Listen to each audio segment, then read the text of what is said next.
Hi everyone, welcome back to கற்றல் களஞ்சியம் channel. 8ஆம் வகுப்பு அறிவியல் பாடத்தில் 3ஆம் இடைப்பருவத் தேர்வு பிப்ரவரி 2025ஆம் ஆண்டுக்கான மிகவும் முக்கியமான வினாக்களை தான் இந்த வீடியோவில் நம்ம தெளிவாக பார்க்க போகிறோம். இந்த வீடியோவை ஸ்கிப் பண்ணாமல் பாருங்கள். அப்போது தான் எல்லா முக்கியமான வினாக்களையும் உங்களால் தெரிஞ்சிக்க முடியும். அது மட்டும் இல்லாமல் எக்ஸாமில் வரக்கூடிய எல்லா கொஸ்டின்ஸையும் அட்டன் பண்ணி நல்லமாக ஸ்கோர் பண்ண முடியும். இதுவரைக்கும் நம்ம சேனலை சப்ஸ்கிரைப் பண்ணாதவங்க சப்ஸ்கிரைப் பண்ணிக்கோங்க. அப்படியே பக்கத்தில் இருக்கிற பெல் ஐக்கான் சிம்பிளையும் ப்ரெஸ் பண்ணிக்கோங்க.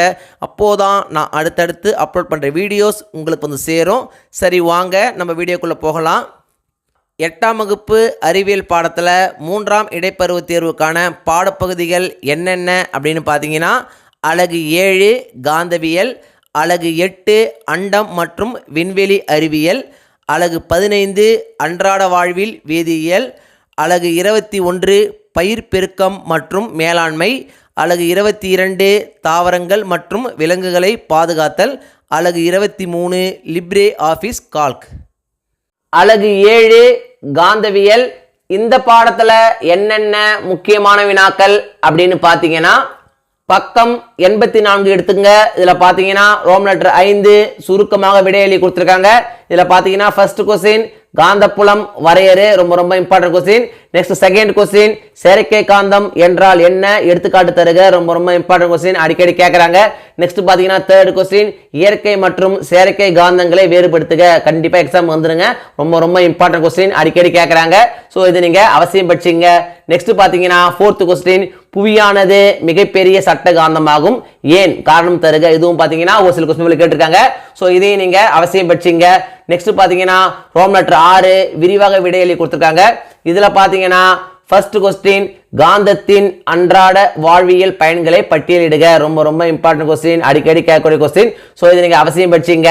நெக்ஸ்ட் பார்த்தீங்கன்னா தேர்ட் கொஸ்டின் புவிக்காந்தம் பற்றி குறிப்பு எழுதுக, இதுவும் பார்த்தீங்கன்னா அடிக்கடி கேட்குறாங்க. ஸோ இதையும் நீங்கள் அவசியம் படிச்சிங்க. நெக்ஸ்ட் பார்த்தீங்கன்னா ரோம் லெட்டர் 7 உயர் சிந்தனை வினாக்கள் கொடுத்துருக்காங்க. இதில் பார்த்தீங்கன்னா ஃபர்ஸ்ட் கொஸ்டின் பூமி மிகப்பெரிய காந்தம் போன்று செயல்பட்டாலும் பிற காந்த பொருட்களை பூமியால் கவர முடியவில்லை, ஏன், இதுவும் பார்த்தீங்கன்னா ரொம்ப ரொம்ப இம்பார்ட்டன்ட் கொஸ்டின் தான். ஏன்னு பார்த்தீங்கன்னா ஒரு சில கொஸ்டின் போல இது அடிக்கடி கேட்குறாங்க. ஸோ இதையும் நீங்கள் அவசியம் படிச்சிங்க. அலகு 8 அண்டம் மற்றும் விண்வெளி அறிவியல். இந்த பாடத்தில் என்னென்ன முக்கியமான வினாக்கள் அப்படின்னு பார்த்தீங்கன்னா, பக்கம் 95 எடுத்துங்க. இதில் பார்த்தீங்கன்னா ரோம் லெட்டர் 5 சுருக்கமாக விடையெளி கொடுத்துருக்காங்க. இதில் பார்த்தீங்கன்னா ஃபர்ஸ்ட் கொஸ்டின் வான் பொருட்கள் என்றால் என்ன, செகண்ட் கொஸ்டின் விண்மீன் திரள் வரையறு, ரொம்ப ரொம்ப இம்பார்ட்டன்ட் கொஸ்டின், அடிக்கடி கேட்குறாங்க. ஸோ இதை நீங்கள் அவசியம் படிச்சிங்க. நெக்ஸ்ட் பார்த்தீங்கன்னா தேர்ட் கொஸ்டின் சந்திராயன் 1 திட்டத்தின் நோக்கங்கள் யாவை. நெக்ஸ்ட் பார்த்தீங்கன்னா ஃபோர்த் கொஸ்டின் மங்கள்யான் திட்டத்தின் நோக்கங்களை வரிசைப்படுத்துக, ரொம்ப ரொம்ப இம்பார்ட்டன்ட் கொஸ்டின், அடிக்கடி கேட்குறாங்க. ஸோ இதையும் நீங்கள் அவசியம் படிச்சிங்க. நெக்ஸ்ட் பார்த்தீங்கன்னா சிக்ஸ்த் கொஸ்டின் நாசாவில் பணியாற்றிய சில இந்தியர்களின் பெயர்களை குறிப்பிடுக, இதுவும் பார்த்தீங்கன்னா ரொம்ப ரொம்ப இம்பார்ட்டன்ட் கொஸ்டின் தான். நெக்ஸ்ட் பார்த்தீங்கன்னா ரோம் லெட்டர் 6 விரிவாக விடையெளி கொடுத்துருக்காங்க. இதில் பார்த்தீங்கன்னா ஃபர்ஸ்ட் கொஸ்டின் சந்திராயன் 1 சாதனைகளை யாவை, ரொம்ப ரொம்ப இம்பார்ட்டன்ட் கொஸ்டின், அடிக்கடி கேட்கக்கூடிய கொஸ்டின். ஸோ இதையும் நீங்கள் அவசியம் படிச்சிங்க. நெக்ஸ்ட் பார்த்தீங்கன்னா ரோம் லெட்டர் 7 உயர் சிந்தனை வினாக்கள் கொடுத்துருக்காங்க.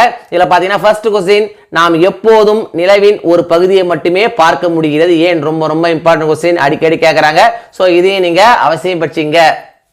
அலகு 15 அன்றாட வாழ்வில் வேதியியல். இந்த பாடத்தில் என்னென்ன முக்கியமான வினாக்கள் அப்படின்னு பார்த்தீங்கன்னா, பக்கம் 186 எடுத்துக்கங்க. இதில் பார்த்தீங்கன்னா ரோம் லெட்டர் 4 சுருக்கமாக விடையெளி கொடுத்துருக்காங்க. இதில் பார்த்தீங்கன்னா ஃபர்ஸ்ட் கொஸ்டின் சங்கிலி தொடராக்கம் என்றால் என்ன. நெக்ஸ்ட் செகண்ட் கொஸ்டின் இயற்கை வாயுவின் நிறைகள் யாவை. தேர்ட் கொஸ்டின் சிஎன்ஜி என்பதை விரிவுபடுத்தி எழுதுக, அதன் இரு பயன்களை எழுதுக, ரொம்ப ரொம்ப இம்பார்ட்டன்ட் கொஸ்டின், அடிக்கடி கேட்கக்கூடிய கொஸ்டின். ஸோ இதை நீங்கள் அவசியம் படிச்சிங்க. நெக்ஸ்ட் பார்த்தீங்கன்னா ஃபோர்த் கொஸ்டின் தொகுப்பு வாயு என்று அறியப்படும் வாயுவை கண்டறிந்து எழுது, அது ஏன் அவ்வாறு அழைக்கப்படுகிறது, இதுவும் பார்த்தீங்கன்னா ரொம்ப ரொம்ப இம்பார்ட்டன்ட் கொஸ்டின் தான், அடிக்கடி கேட்குறாங்க. நெக்ஸ்ட் பார்த்தீங்கன்னா சிக்ஸ்த் கொஸ்டின் ஆக்டேன் எண் சீட்டேன் எண் வேறுபடுத்துக, ரொம்ப ரொம்ப இம்பார்ட்டன்ட் கொஸ்டின், அடிக்கடி கேட்கக்கூடிய கொஸ்டின். ஸோ இதை நீங்கள் அவசியம் படிச்சிங்க. நெக்ஸ்ட் பார்த்தீங்கன்னா ரோம் லெட்டர் 5 விரிவாக விடையெளி கொடுத்துருக்காங்க. இதில் பார்த்தீங்கன்னா ஃபர்ஸ்ட் கொஸ்டின் நிலக்கரியின் பல்வேறு வகைகளை பற்றி விளக்குக, ரொம்ப ரொம்ப இம்பார்ட்டன்ட் கொஸ்டின், அடிக்கடி கேட்கக்கூடிய கொஸ்டின். ஸோ இதை நீங்கள் அவசியம் படிச்சிங்க. நெக்ஸ்ட் பார்த்தீங்கன்னா செகண்ட் கொஸ்டின் சிதைத்து வடித்தல் என்றால் என்ன, பெட்ரோலியத்தை பின்ன காய்ச்சி வடிக்கும் போது கிடைக்கும் பொருள்களை பற்றி எழுதுக. இதுவும் பார்த்தீங்கன்னா ரொம்ப ரொம்ப இம்பார்ட்டன்ட் கொஸ்டின் தான். இந்த 2 கொஸ்டின்ல இருந்து நிச்சயமா கொஸ்டின் எக்ஸாம் வந்துடும். ஸோ இந்த 2 கொஸ்டின் நீங்க அவசியம் படிச்சீங்க. அலகு 21 பயிர் பெருக்கம் மற்றும் மேலாண்மை. இந்த பாடத்துல என்னென்ன முக்கியமான வினாக்கள் அப்படின்னு பார்த்தீங்கன்னா பக்கம் 269 எடுத்துங்க. இதுல பாத்தீங்கன்னா ரோம் லெட்டர் 4 சுருக்கமாக விடையளி கொடுத்திருக்காங்க. இதுல பாத்தீங்கன்னா ஃபர்ஸ்ட் கொஸ்டின் உழுதல் வரையறு, ரொம்ப ரொம்ப இம்பார்ட்டன்ட் கொஸ்டின். நெக்ஸ்ட் பாத்தீங்கன்னா தேர்ட் கொஸ்டின் இலை பரப்பில் தெளித்தல் என்றால் என்ன. Fourth question Chris Vigyan Kendra பற்றி ஒரு சிறு குறிப்பு தருக. ஃபிஃப்த் கொஸ்டின் உயிரி சுட்டி காட்டிகள் என்றால் என்ன, மனிதருக்கு இவை எவ்வாறு உதவுகின்றன. ரொம்ப ரொம்ப இம்பார்ட்டன்ட் கொஸ்டின், அடிக்கடி கேட்கக்கூடிய கொஸ்டின். ஸோ இதை நீங்க அவசியம் படிச்சீங்க.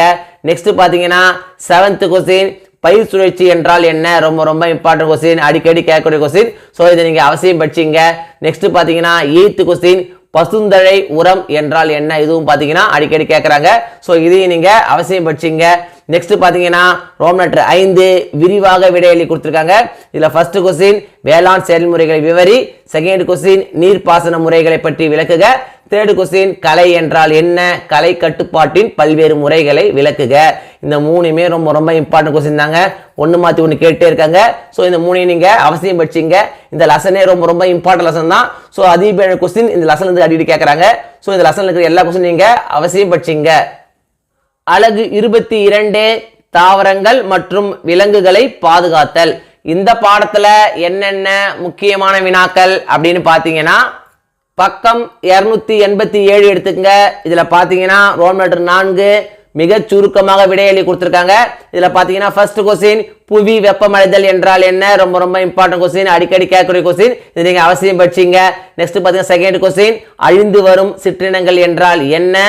தேர்ட் கொஸ்டின் அழிந்து போன உயிரினங்களுக்கு சில எடுத்துக்காட்டுகள் தருக, ரொம்ப ரொம்ப இம்பார்ட்டன்ட் கொஸ்டின். நெக்ஸ்ட் பாத்தீங்கன்னா ஃபிஃப்த் கொஸ்டின் ICUN என்றால் என்ன, அடிக்கடி கேட்கறாங்க. ஸோ இதை நீங்க அவசியம் படிச்சீங்க.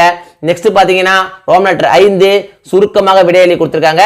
இதுல பாத்தீங்கன்னா ஃபர்ஸ்ட் கொஸ்டின் உயிர்கோள காப்பகம் என்றால் என்ன, ரொம்ப ரொம்ப இம்பார்ட்டன்ட் கொஸ்டின், அடிக்கடி கேட்கக்கூடிய கொஸ்டின், நிச்சயம் எக்ஸாம் வந்துடும். ஸோ இதை நீங்க அவசியம் படிச்சீங்க. நெக்ஸ்ட் பாத்தீங்கன்னா தேர்ட் கொஸ்டின் அழியும் தருவாயில் உள்ள இனங்கள் என்றால் என்ன, 2 எடுத்துக்காட்டுகள் தருக, ரொம்ப ரொம்ப இம்பார்ட்டன்ட் கொஸ்டின், அடிக்கடி கேட்கக்கூடிய கொஸ்டின். ஸோ இதை நீங்க அவசியம் படிச்சீங்க. நெக்ஸ்ட் பாத்தீங்கன்னா ஃபோர்த் கொஸ்டின் சிவப்பு தரவு புத்தகத்தின் நன்மைகளை எழுதுக, ரொம்ப ரொம்ப இம்பார்ட்டன்ட் கொஸ்டின், நிச்சயமா எக்ஸாம் வந்துடும். ஸோ இதை நீங்க அவசியம் படிச்சீங்க. நெக்ஸ்ட் பாத்தீங்கன்னா ஃபிஃப்த் கொஸ்டின் தமிழ்நாட்டில் உள்ள 4 வனவிலங்கு சரணாலயங்களை பட்டியலிடுக. 7th கொஸ்டின் PBR என்றால் என்ன, ரொம்ப ரொம்ப இம்பார்ட்டன்ட் கொஸ்டின், அடிக்கடி கேட்கக்கூடிய கொஸ்டின். ஸோ இதை நீங்க அவசியம் படிச்சீங்க. நெக்ஸ்ட் பாத்தீங்கன்னா ரோம் லெட்டர் 6 விரிவாக விடையளி கொடுத்திருக்காங்க.